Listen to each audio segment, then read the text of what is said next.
അനുദിനം തുടർച്ചയായ വിശുദ്ധ ബൈബിൾ വായനയിലേക്ക് നമുക്ക് കടക്കാം.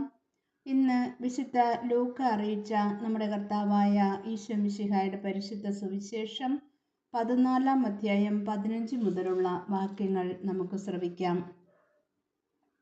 അവനോടുകൂടെ ഭക്ഷണത്തിനിരുന്നവരിൽ ഒരുവൻ ഇത് കേട്ടിട്ട് അവനോട് പറഞ്ഞു, ദൈവരാജ്യത്തിൽ അപ്പം ഭക്ഷിക്കുന്നവൻ ഭാഗ്യവാൻ. അപ്പോൾ യേശു അവനോട് പറഞ്ഞു, ഒരുവൻ ഒരിക്കൽ ഒരു വലിയ സദ്യ നടത്തി വളരെ പേരെ ക്ഷണിക്കുകയും ചെയ്തു. സദ്യയ്ക്ക് സമയമായപ്പോൾ അവൻ ദാസനെ അയച്ച് ക്ഷണിക്കപ്പെട്ടവരെ അറിയിച്ചു, വരുവിൻ, എല്ലാം തയ്യാറായിരിക്കുന്നു. എന്നാൽ അവരെല്ലാവരും ഒന്നുപോലെ ഒഴിവുകഴിവ് പറയുവാൻ തുടങ്ങി. ഒന്നാമൻ പറഞ്ഞു, ഞാൻ ഒരു വയൽ വാങ്ങി, അത് പോയി കാണേണ്ടിയിരിക്കുന്നു, എന്നെ ഒഴിവാക്കണം എന്ന് ഞാൻ അപേക്ഷിക്കുന്നു. മറ്റൊരുവൻ പറഞ്ഞു, ഞാൻ 5 ജോഡി കാളകളെ വാങ്ങി, അവയെ പരീക്ഷിച്ചു നോക്കുവാൻ പോകുന്നു, എനിക്ക് ഒഴിവ് തരണം എന്ന് അപേക്ഷിക്കുന്നു.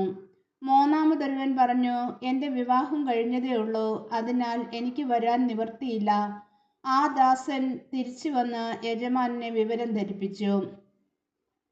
ഗൃഹനാഥൻ കോപിച്ച് ദാസനോട് പറഞ്ഞു, നീ വേഗം പട്ടണത്തിൻ്റെ തെരുവുകളിലും ഊടുവഴികളിലും ചെന്ന് ദരിദ്രരെയും വികലാംഗരെയും കുരുടരെയും മുടന്തരെയും ഇവിടെ കൂട്ടിക്കൊണ്ടുവരിക. അനന്തരം ആ ദാസൻ പറഞ്ഞു, യജമാനനെ, നീ കൽപ്പിച്ചതുപോലെ ഞാൻ ചെയ്തു, ഇനിയും സ്ഥലമുണ്ട്.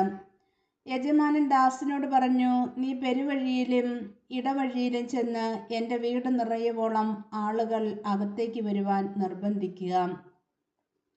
എന്തെന്നാൽ ക്ഷണിക്കപ്പെട്ടവരിൽ ഒരുവനും എൻ്റെ വിരുന്ന് ആസ്വദിക്കുകയില്ല എന്ന് ഞാൻ നിങ്ങളോട് പറയുന്നു. വലിയ ജനക്കൂട്ടങ്ങൾ അവൻ്റെ അടുത്ത് വന്നു. അവൻ തിരിഞ്ഞ് അവനോട് പറഞ്ഞു, സ്വന്തം പിതാവിനെയും മാതാവിനെയും ഭാര്യയെയും മക്കളെയും സഹോദരന്മാരെയും സഹോദരിമാരെയും എന്നെല്ലാം സ്വജീവനെ തന്നെയും വെറുക്കാതെ എൻ്റെ അടുത്ത് വരുന്ന ആർക്കും എൻ്റെ ശിഷ്യനായിരിക്കുവാൻ സാധിക്കുകയില്ല. സ്വന്തം കുരിശ് വഹിക്കാതെ എൻ്റെ പിന്നാലെ വരുന്നവന് എൻ്റെ ശിഷ്യനായിരിക്കുവാൻ കഴിയുകയില്ല. ഗോപുരം പണിയാൻ ഇച്ഛിക്കുമ്പോൾ അത് പൂർത്തിയാക്കാൻ വേണ്ട വക തനിക്കുണ്ടോ എന്ന് അതിൻ്റെ ചെലവ് ആദ്യമേ തന്നെ കണക്ക് കൂട്ടി നോക്കാത്തവൻ നിങ്ങളിൽ ആരുണ്ട്?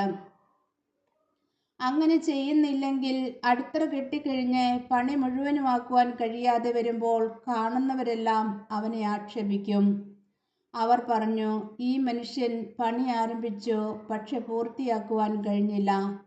അല്ലെങ്കിൽ 20,000 ഭടന്മാരോടുകൂടെ തനിക്കെതിരെ വരുന്നവനെ 10,000 കൊണ്ട് നേരിടുവാൻ സാധിക്കുമോ എന്ന് ആദ്യമേ ആലോചിക്കാതെ മറ്റൊരു രാജാവിനോട് യുദ്ധത്തിന് പോകുന്ന ഏത് രാജാവാണുള്ളത്?